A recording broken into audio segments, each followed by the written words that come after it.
கோவை பெரிய நாயக்கன் பாளையத்தில் உள்ள சார் பதிவாளர் அலுவலகத்தில் லஞ்ச ஒழிப்புத் துறையினர் விடிய விடிய சோதனை நடத்தினர். சார் பதிவாளர்களாக பணியாற்றும் அருணா மற்றும் ரமேஷ் மீது அடுக்கடுக்கான லஞ்ச புகார் மற்றும் முறைகேடு குற்றச்சாட்டுகள் தொடுக்கப்பட்டிருக்கின்றன.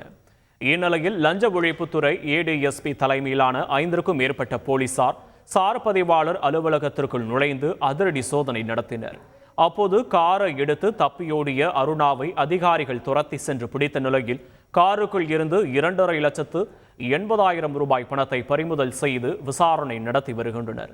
தொடர்ந்து அலுவலகத்தின் கதவுகளை உடைத்து பணியாளர்கள் யாரும் வெளியேறக்கூடாது என உத்தரவிட்ட அதிகாரிகள் இரவு முழுவதும் விடிய விடிய சோதனை நடத்தினர்.